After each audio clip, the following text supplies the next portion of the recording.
Hollywood icon Tom Cruise just made a mistake he'll never forget.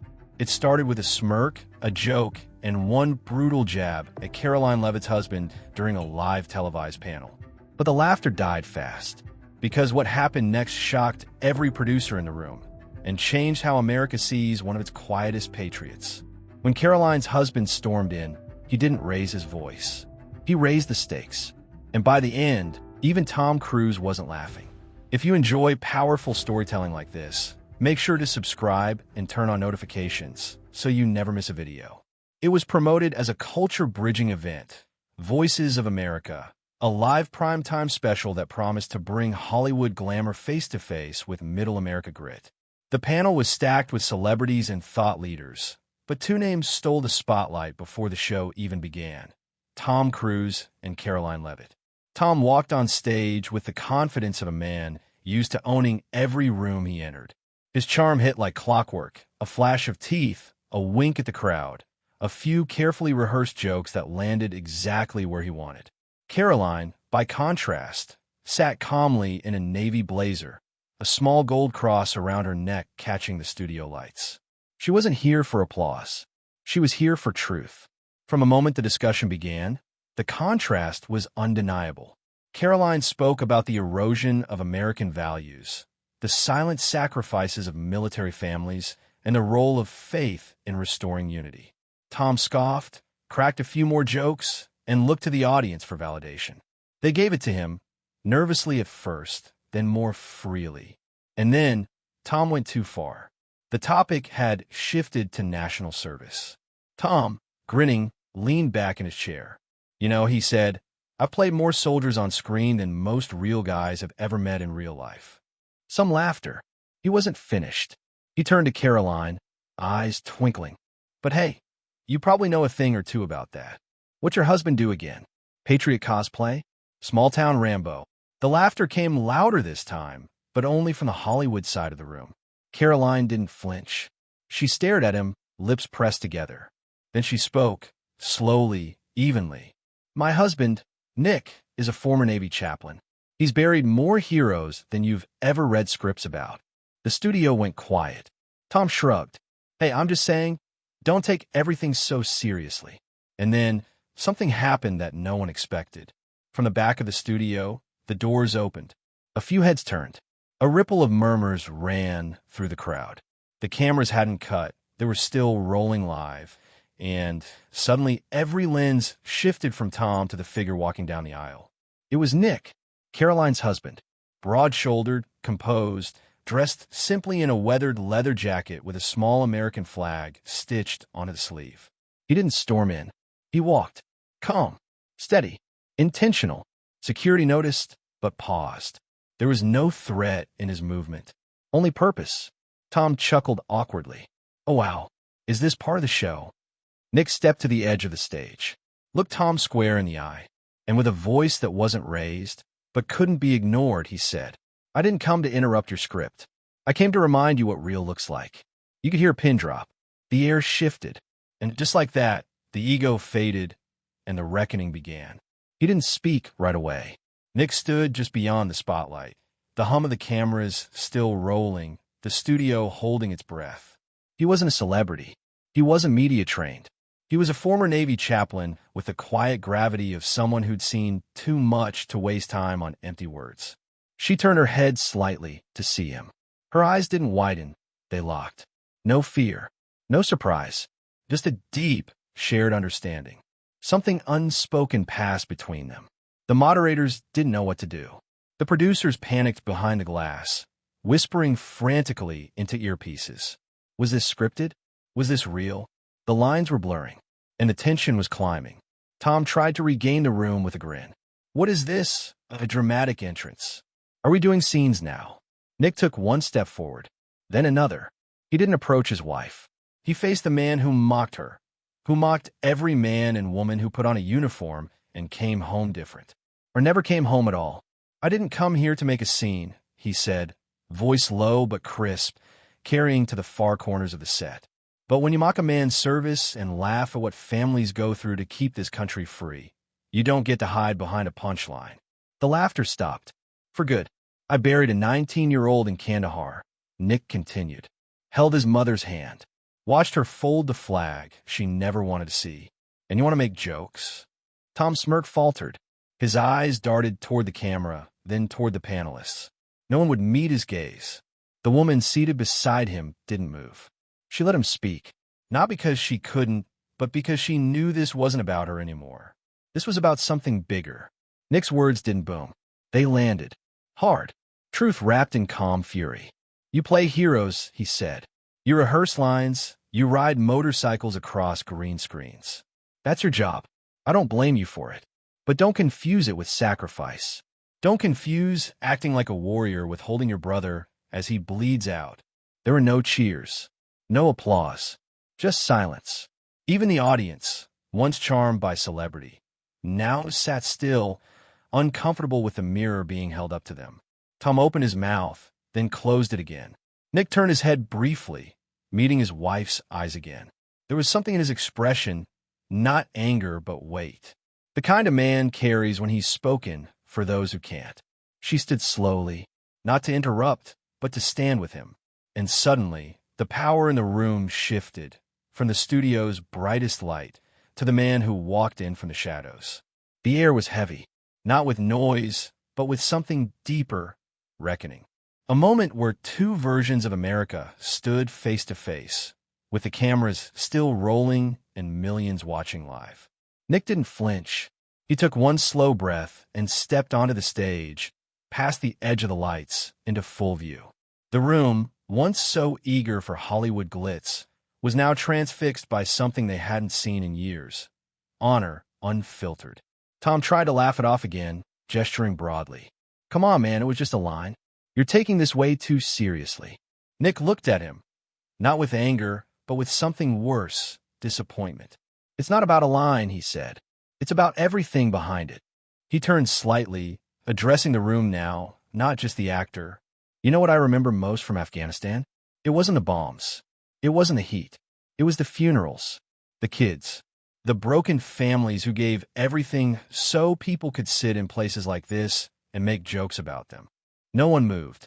The woman on stage, the one who had taken the earlier insult with quiet grace, stood a little taller now.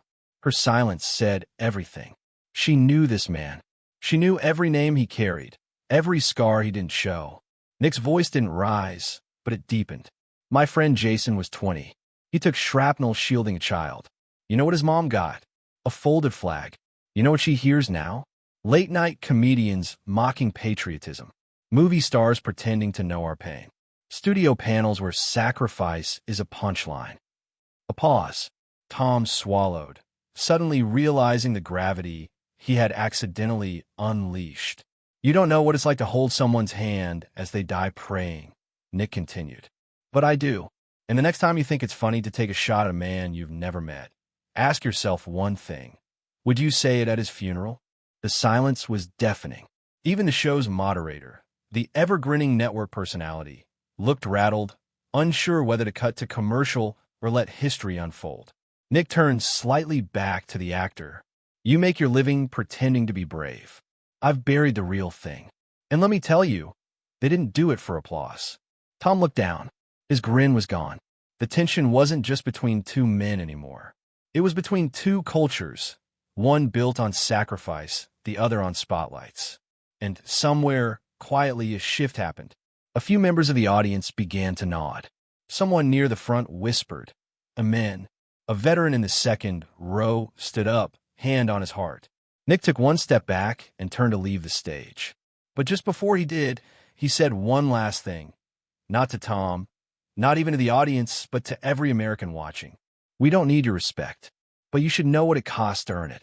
Then he stepped off the stage, and no one dared to fill the silence he left behind. He stepped off the stage, but the moment refused to fade. The air still hung heavy, thick with the weight of everything that had just been said. No one spoke. No one dared.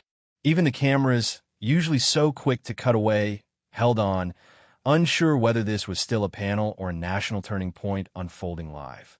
She stood slowly, not rushed, not theatrical, just deliberate, like someone who had walked into a burning house knowing exactly where the fire was.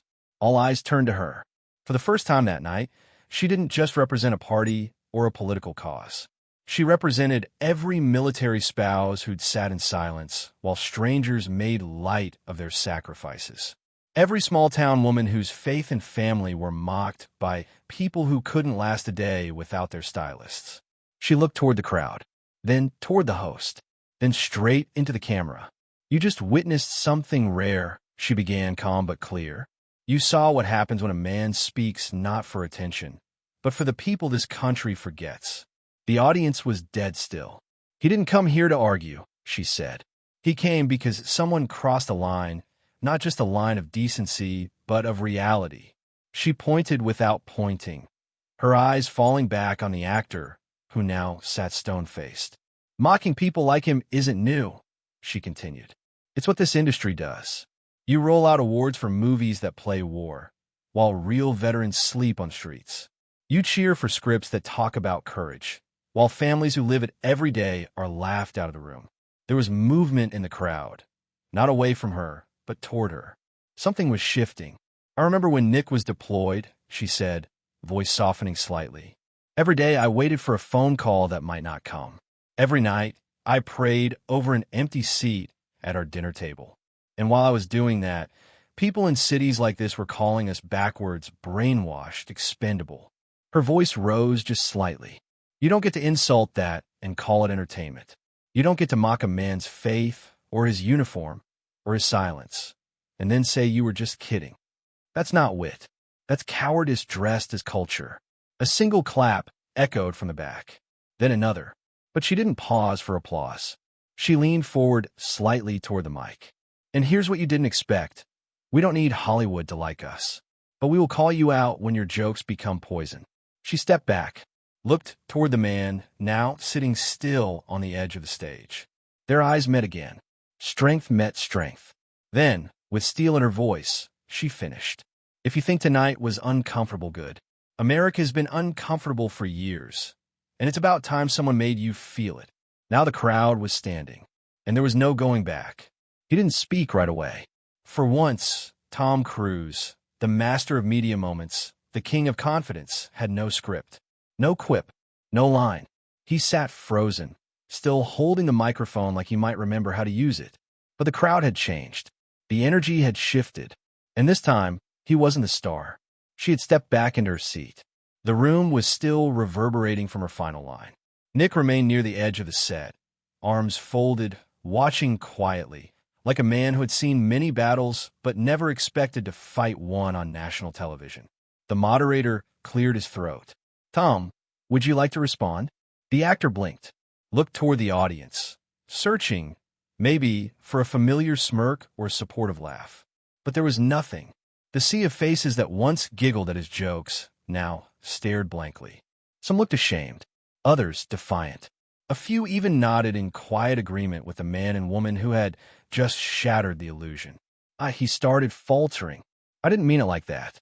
I was just trying to lighten the mood." He trailed off. The excuse sounded thin even to him. "I respect the troops," he added hastily. "I've done USO tours.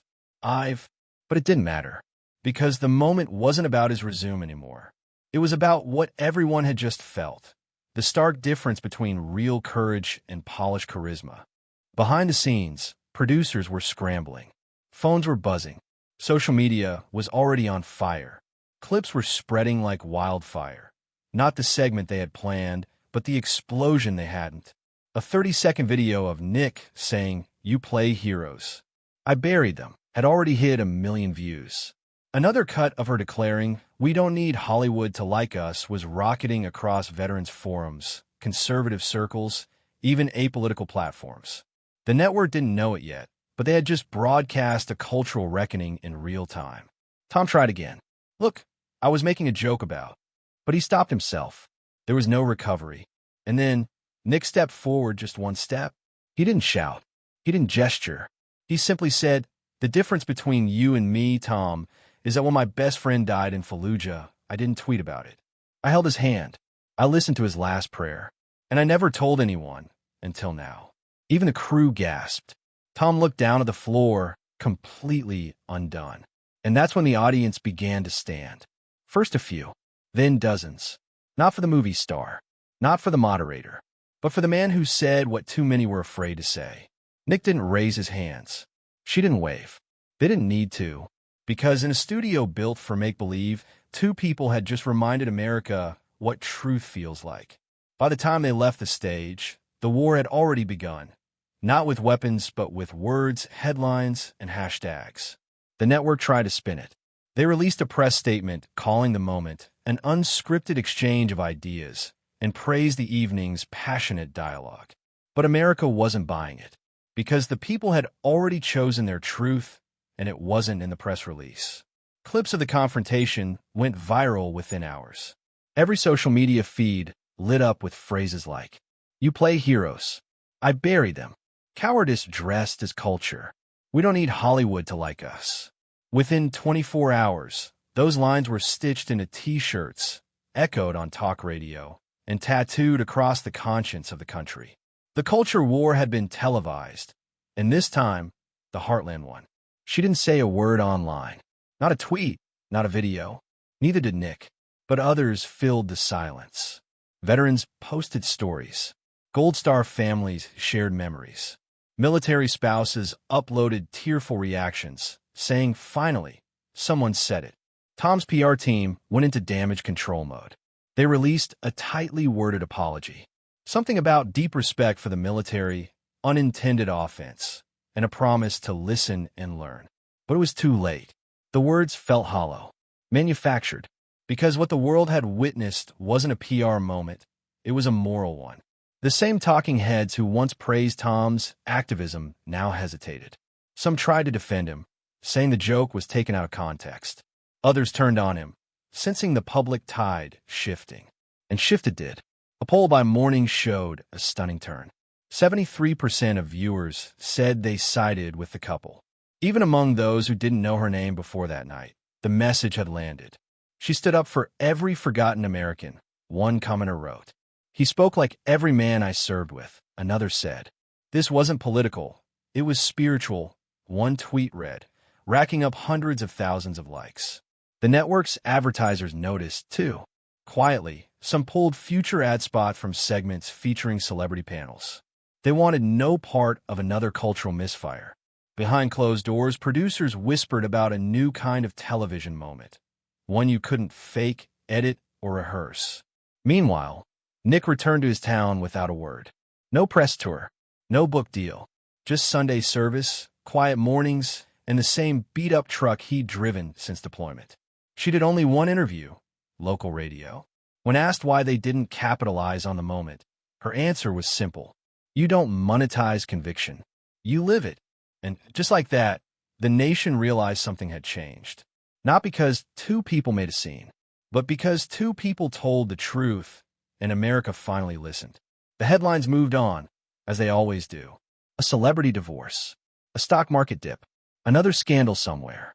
But for the millions who watched that town hall live, or who saw the clips shared over and over, something had shifted permanently. The actor returned to his world. Red carpets, flashbulbs. He stayed quiet for a while, issued a few carefully worded statements, then slipped back into scripted interviews and magazine covers. But something about him felt different now. Smaller, like the mystique had cracked, and behind it was just a man, not a myth. And then there was the couple. They didn't go viral again. Not because they couldn't, but because they didn't need to. They went home, not to bask in praise, but to rebuild what the world had almost forgotten: dignity. Conviction. Truth spoken without theatrics. He returned to his volunteer work with veterans. A quiet presence in hospital rooms. A hand on a shoulder when it mattered most. A prayer whispered at grave sites where no cameras ever rolled. She continued speaking, but not on the big shows. She turned down the morning talk circuits. Said no to the publishers. Instead, she started holding roundtables with military families. Fundraisers for widows. She organized one small church event that drew over 10,000 people. Not for her, but for the message. They called it the Real America Tour. No tickets, no lights, just faith, and flags, and faces lined with real stories. And those stories spread. People began standing up in school board meetings quoting her. Veterans wore Nick's words on patches at rallies. One congressman even opened a speech on the House floor with, "You play heroes." I buried them, because what they had said in one moment of unscripted truth had rippled far beyond the stage. It wasn't political. It was moral, spiritual, cultural. They didn't campaign for attention. They called for a return to humility, to reverence, to remembering that real strength isn't in your follower count. It's in what you stand for when no one's watching. In time, people stopped referring to it as that moment with Tom Cruise. They started calling it the Leavitt line, a shorthand for truth that couldn't be undone, a symbol of the quiet American family that stood taller than the biggest star in Hollywood. And while the world kept spinning, one thing had changed forever. When the lights went out, the real one still stood.